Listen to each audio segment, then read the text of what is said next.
Pessoal, dando continuidade aqui, a prova do PSU de 2021, vamos para a prova de pediatria, vamos fazer ela inteira com você. Vou dar uma lida geral na questão e discutir as alternativas. Então a gente tem uma questão de Covid-19 em pediatria. Uma mãe assintomática RT-PCR positivo para SARS-CoV-2. Trabalho de parto normal, parto vaginal, criança a termo, sem intercorrência, criança saudável. O Ministério da Saúde quer saber o quê? Quer saber se você está apto a conduzir a criança no alojamento conjunto nesses primeiros momentos da vida. Então, qual que é a conduta correta baseada nas normas? Evitar a permanência no alojamento, mantendo mãe e recém-nascido isolado? Não, a gente vai isolar só a mãe. Manter o aleitamento materno? Sim. Extrair o leite manualmente? Não, o aleitamento é no seio materno.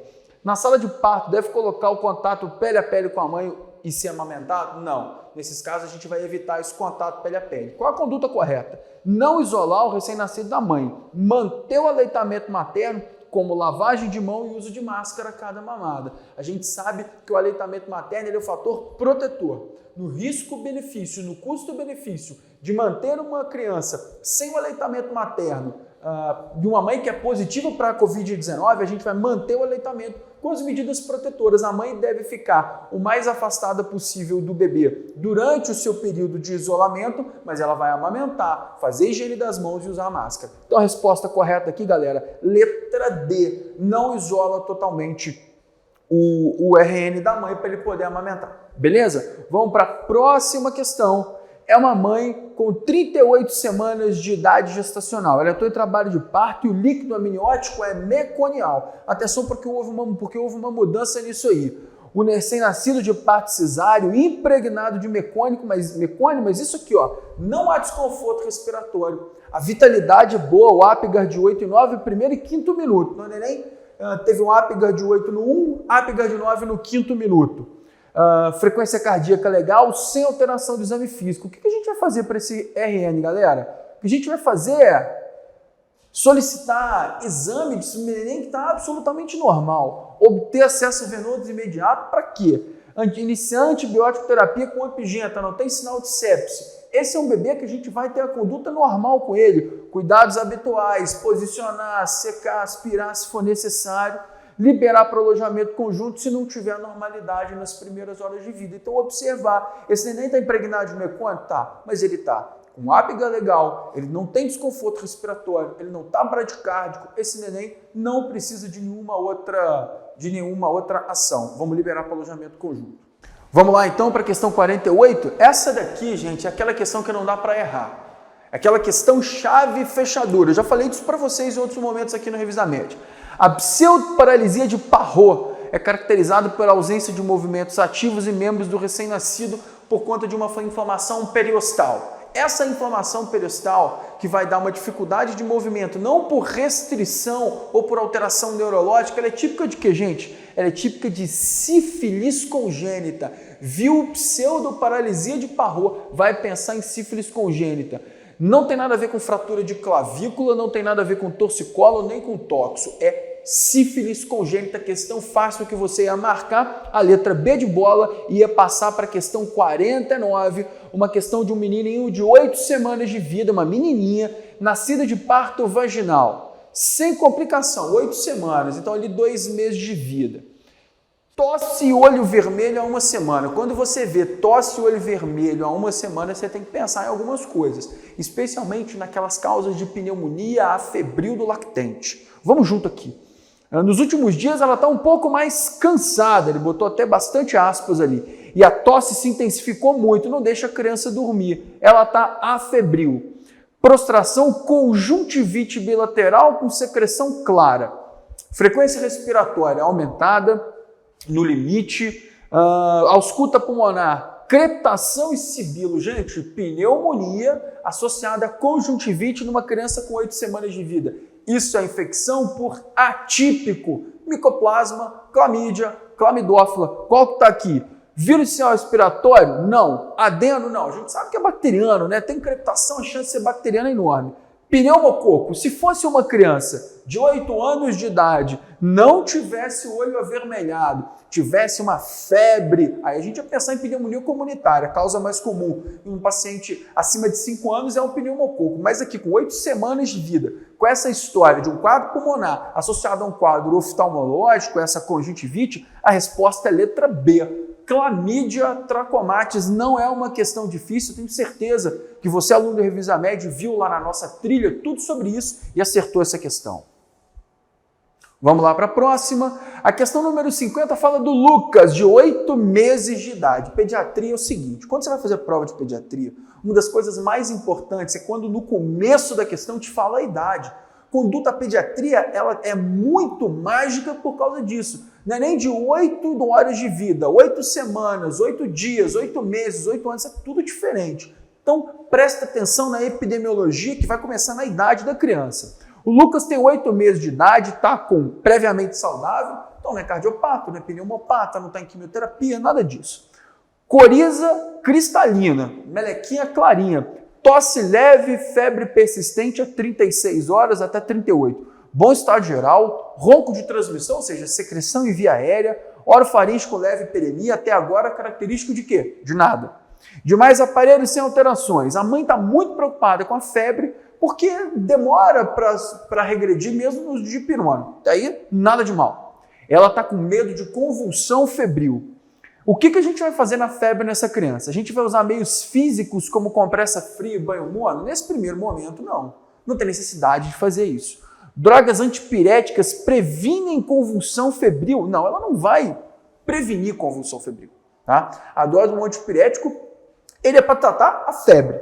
O uso de antipirético deve ser reservado para crianças com desconforto ou temperatura axilar acima de 38. Até agora essa que parece mais correta. Combinação de 2 antitérmicos intercalando melhora com efeito terapêutico. Não é muito bem isso. Qual que é a mais correta? É a gente lembrar que o uso de antipirético por uma criança que nunca teve convulsão febril. Ela nunca teve, ela não tem histórico de convulsão febril. É uma doença benigna, provavelmente um resfriado, uma gripe, alguma infecção de via aérea superior, simples assim. Então a gente só vai medicar essa criança se ela se sentir desconfortável, sentir aquela prostração, dor no corpo, ficar mais gemente, mais enjoadinha e com temperaturas acima de 38 graus Celsius. Então a resposta correta aqui, letra C. É uma questão que não é uma questão muito fácil. O que mata a questão é você falar que ela vê que é previamente saudável e que não tem nenhuma doença febril, como não é uma pneumonia, não é uma meningite, não é uma infecção, uma pielonefrite ou coisa que o valha. Beleza? Então, resposta correta, letra C de sapato. C de sapato é ótimo, hein? Fica atento para o que eu estou falando. Vamos voltar aqui. Vamos voltar mais um pouquinho para cima e vamos ler a questão 51. Essa é uma questão daquela que a gente tenta evitar. A gente sabe que na hora de formular uma questão, a gente procurar o não, o errado, o exceto, o incorreto, isso, para efeitos de avaliação, não é o mais correto. Mas na prova de residência você tem que estar habilitado a responder esse tipo de questão. Então, qual das infecções abaixo, das afecções, não é indicação de cirurgia à época do diagnóstico? É aquele viu, opera, não tem urgência. Viu, marca. Afecção diagnosticada, programada e operada. Não tem urgência e não é para, naquele momento, você fazer cirurgia. Hérnia inguinal, gente, essa é a clássica. Hérnia inguinal diagnosticada, programa, opera, para evitar o risco de encarceramento ou de estrangulamento. Hidrocele comunicante, você também tem que programar a cirurgia na época do diagnóstico. Testículo ectópico, você também, assim que for feito o diagnóstico, isso mudou de uns anos para cá, você tem que, tanto que nem fala aqui de criptorquidia, fala de testículo ectópico, pode ser o testículo retrátil ou criptorquidia, você também deve. Agora, a hipospádia não. A hipospádia, ela não é, você deve realmente avaliar a criança, ver como é que ela vai se comportar, como é que está o jato urinário dela, qual é o tipo de hipospádia, se é uma hipospádia distal, a gente pode esperar, se é uma hipospádia proximal, às vezes a gente tem até que operar, mas aqui está falando só hipospádia. Então, resposta correta, letra C, de hipospádia. Vamos junto aqui comigo, questão 52, o Davi tem 1 ano de idade, mais uma vez, olha bem para a idade da criança. Ele mora com os pais que são vegetarianos na zona rural. Recebeu leite materno exclusivo até os 6 meses de idade, nota 10. Substituiu por leite de cabra in natura. Aí a gente já fica mais ligado com isso. Fruta e papa salgada. Além de leite, alimentação rica em vegetal folhoso, vegetal folha. Legume, fruta e chás caseiros. Olha o chá. Ingere cerca de 3 ovos por semana. Não come carne de boi, frango ou peixe. Não vai no pediatra e vai na unidade só para receber vacinação. Então, uma criança que a gente precisa de uma abordagem um pouco mais intensa ali na puericultura. A mãe levou o filho para consulta porque agora ele está irritadiço e hiporético. Ao exame, ele tem 10 quilos, estatura de 70 centímetros. Até aí, beleza. Palidez cutânea e mucosa acentuada, esclera com um tom azulado, fígado não palpado e baço sob o rebordo costal esquerdo. O que a gente tem? Então a gente tem uma criança que não faz uso não come carne, que come 3 ovos por semana, que tem o leite como fonte de leite, o leite de cabra, não é leite materno e não é fórmula, e que ele está irritado, ele está pálido e com um tom azulado na esclera dele. O que esse menino tem? Gente, a causa mais provável, ácido fólico não é, porque o menino come muita folha. Vitamina B12 também não tem nada falando, por exemplo, de neuropatia, também nem é o mais comum. Cobre, a gente não vai pensar numa deficiência de cobre, é muito menos comum. Gente, essa é uma anemia ferropênica, uma criança que consome pouca carne, que não consome carne, que consome pouco ovo, que o leite é o leite de cabra. A gente sabe que a disponibilidade do ferro nos leites animais são menores que no leite materno. Aliás, ele não repõe, né? Não tem nada falando que ele repõe o ferro aqui. E aí é o seguinte, ele tem tom azulado na esclera, palidez cutânea e mucosa associado a tom azulado na esclera leva a gente a pensar em ferropenia, anemia ferropênica. Então, letra C é o diagnóstico e é o gabarito da questão. Outra questão, essa é uma questão muito importante para a formação do pediatra, mas é uma questão meio decoreba. Mas é uma questão de decoreba importante. Vamos lá. Febre amarela é uma doença de importância epidemiológica demais, disseminação em área urbana. Sobre a vacinação, o que a gente tem que saber? Como é feita a vacinação pelo Ministério da Saúde, pelo programa do Calendário Nacional de Imunização. Então tem que ler na questão Ministério da Saúde, Calendário Nacional, PNI. Porque você tem os calendários da Sociedade Brasileira de Imunização, da Sociedade Brasileira de Pediatria, da Sociedade Brasileira de Alergia e Imunologia, que tem algumas diferenças, mas normalmente os concursos vão pedir o calendário do Ministério da Saúde, do Programa Nacional de Imunização.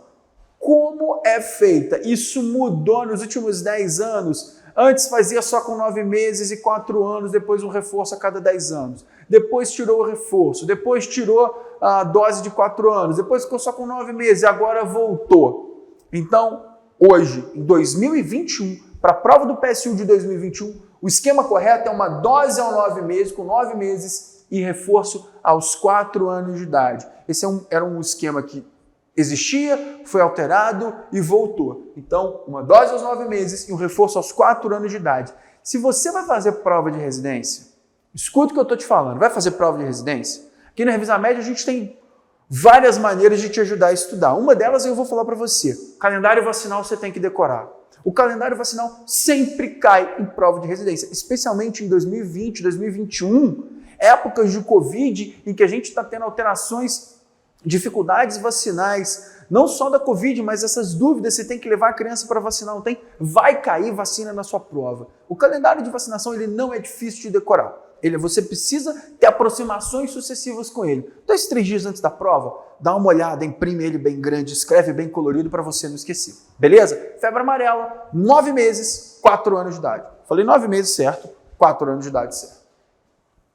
Vamos agora para a questão 54, fala do nosso amiguinho Paulo, que tem 5 anos de idade. Ele tem um diagnóstico de leucemia linfóide aguda, a leucemia mais comum da infância.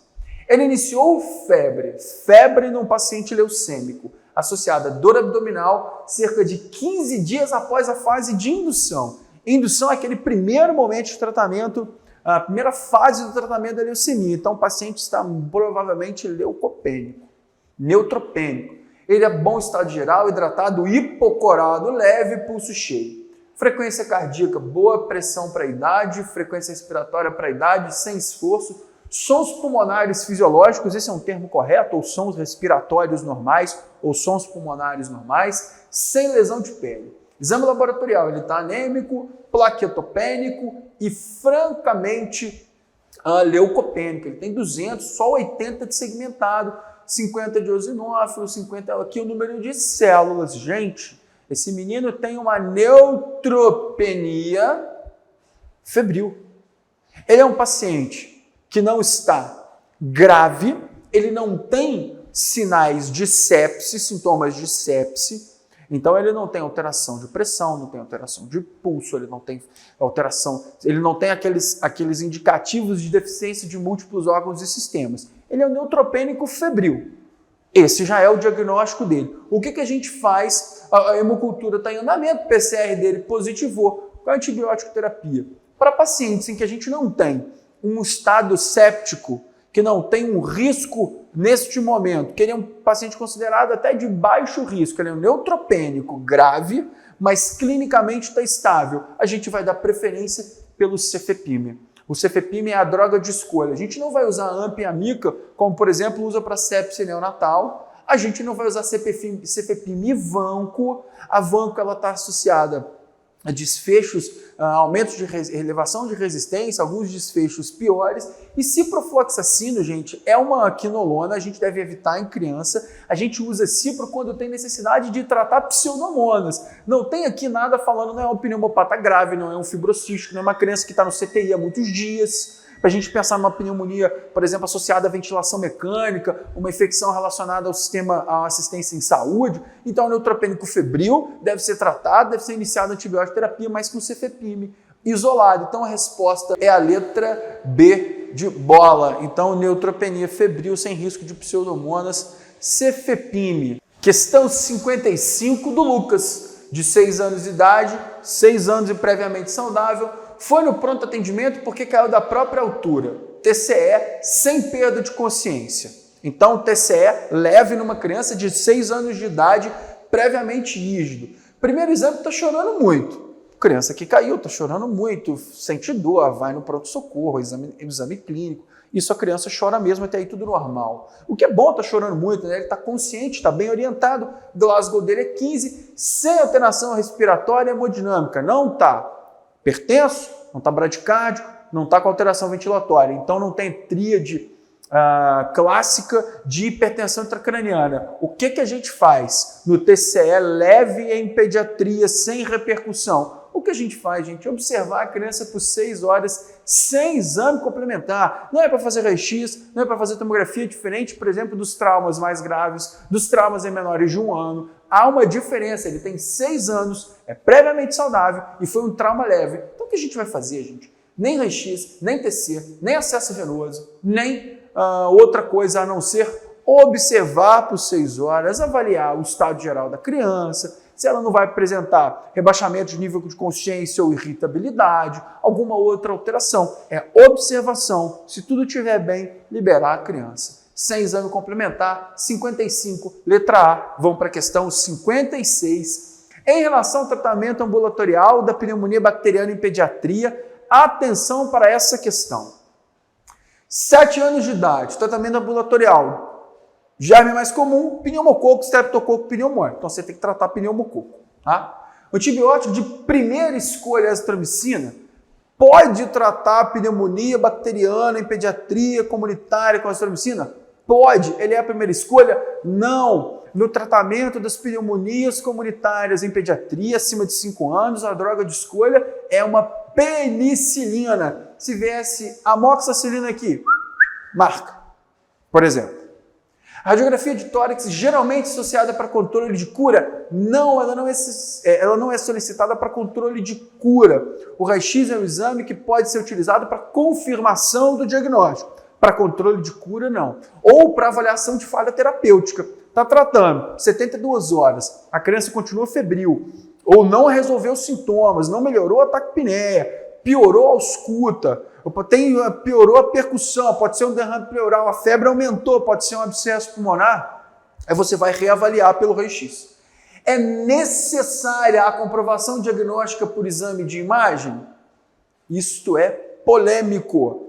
Alguns manuais falam que sim, outros que não. O consenso brasileiro, por exemplo, fala. O consenso da Academia Americana de Pediatria e da British Thoracic Society não falam que seja necessário. Então há uma divergência de referências. Recomenda fisioaspiratória? Não. Não há necessidade de fisioaspiratória na pneumonia, não acelera a melhora, não há desfecho com mortalidade. Neste caso, a fisioterapia respiratória é muito importante em várias situações em pediatria e pneumologia pediátrica, mas na pneumonia não. Então qual é a resposta correta? Nenhuma. Questão anulada. Pode ser necessário, não é absolutamente necessário o raio-x de tórax. É recomendado, mas não é absolutamente necessário. Há uma divergência entre referências. Então, 56, não há gabarito. Questão anulada e anulou. Ponto para todo mundo. Parabéns. Vamos para a questão 57. Com o Carlos, de 9 anos de idade, que brincou durante o dia no jardim de casa. De noite, no meio da madrugada, o Carlos acordou com dor no dorso da mão direita, com lesão bolhosa, um provável conteúdo sério sanguinolento e 2 pontos sugerindo inoculação e uma área eritematosa ao redor. Então a gente está falando aqui de um acidente por animal peçonhento, um provável acidente por animal peçonhento. Considerando a história e o aspecto da lesão, o acidente mais provável é, eu vou até para outra página, lacraia, não é típico de acontecer isso. Escorpião, Titius cerulatus. O escorpião, ele está mais relacionado com dor na hora da picada, com manipulação de madeira, de obra, e não é tão característico a lesão em si. Geralmente dá uma lesão muito mais avermelhada, muito mais dolorosa. Aí, a gente vai aqui, ó, voltar. Aranha, Loxosceles ou Foneutra? Qual que é a mais comum? Loxosceles, aranha marrom. É compatível o quadro? Sim, porque a dor, o acidente pode ser indolor, a dor pode começar algumas horas depois. Essa base eritematosa com lesão bolhosa é típica do acidente por Loxosceles. Então a gente vai marcar acidente por aranha marrom por conta do tempo, esse delay, né? Esse intervalo de tempo entre a hora que ele estava brincando no jardim e o dorso da mão, lesão bolhosa, provável conteúdo sério sanguinolento. Isso é muito típico de aranha marrom, então resposta letra A, Loxosceles. Vamos para a questão 58. Um adolescente de 10 anos de idade, homem, pronto-socorro, carregado pelo pai. 72 horas com febre, hoje está sonolento. Ao exame responde mal ao comando verbal. Está bradipneico, bradicárdico, febril, pulso fino, hipoxêmico e hipotenso. O que esse menino tem, gente? Esse menino está séptico. Ele tem um quadro de febre às 72 horas associada a disfunção orgânica e instabilidade hemodinâmica. É um menino que está séptico, provavelmente por uma meningite. Então, um quadro de meningite associado à disfunção orgânica. O que a gente vai fazer com esse menino? A primeira conduta. Não foi pedido a conduta terapêutica, não foi pedido o exame complementar. Qual é a primeira conduta que você vai ver no menino que está sonolento, respondendo mal ao comando verbal, hipoxêmico e com instabilidade hemodinâmica? Nós vamos garantir a via aérea desta criança. TC, no menino que está instável. Punção lombar, no menino que está instável. Antibiótico terapia venosa, você provavelmente vai fazer. Mas a primeira coisa que você vai fazer é garantir a patência das vias aéreas dessa criança. Então a resposta só pode ser a letra B de bola, intubação orotraqueal. Combinado? Primeira, está escrito aqui em letras garrafais. A primeira conduta é garantir a via aérea. Olha para o quadro geral do paciente. Vamos lá para a questão 59, que também é uma questão de adolescente. Essa, para mim, de todas, era a questão mais difícil da prova. 12 anos de idade, com queixo de perda de peso nos últimos 4 meses, fezes amolecidas e média de 3 evacuações diárias. 3 evacuações. Nas últimas semanas notou sangue vivo misturado nas fezes. Tem uma palavrinha que vai matar o diagnóstico, você tinha que lembrar disso. Sempre foi saudável, alimentação normal. Atualmente perdeu um pouquinho o apetite, hiporético, não está tomando leite de vaca porque acha que piora os sintomas. Era aqui que você podia escorregar. Qual o diagnóstico mais provável? Numa adolescente com fezes amolecida, perda de peso e sangue vivo. Ela tem sangue vivo, ela tem uma colite. Qual é a causa mais provável para essa colite? Intolerância à lactose? Muito pouco provável que vai causar colite no adolescente de 12 meses. Alergia à proteína do leite de vaca? Se ela parou de tomar leite de vaca, não é comum surgir alergia a leite de vaca aos 12 anos de idade, normalmente é mais cedo. Aí você fica ali, doença celíaca ou retocolite ulcerativa? Dos dois, qual que é mais provável de causar essa perda de peso e causar colite?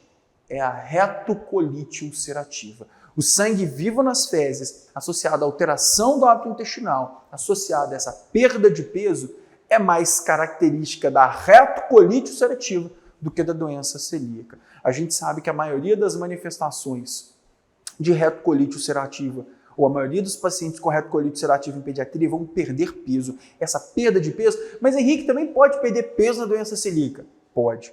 Também pode ter sangue vivo misturado na doença celíaca. É menos provável que você tenha um paciente com doença celíaca com colite do que um paciente com retocolite ulcerativa. Então, o que mata o diagnóstico é essa combinação e uma leitura calma. Lembrar que o sangue vivo misturado nas fezes pode tem uma associação com colite. A causa pode ser colite. Então, o que a gente vai marcar? A gente vai marcar a letra D de retocolite ulcerativa. Na minha opinião, a questão mais complicada da prova. A questão 60 era a segunda questão mais complicada da prova. Apesar dela não ser tão complexa como a 59, como a questão de retocolite ulcerativa, era uma questão que te demandava um certo calma, uma certa respiração antes de responder.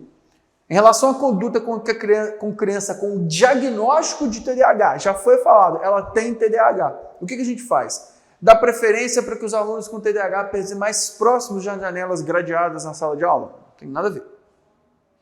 Durante os momentos de maior tensão, manter um tom de voz firme no mesmo nível do da criança? Não, você não, no TDAH você não confronta a criança, você acolhe a criança.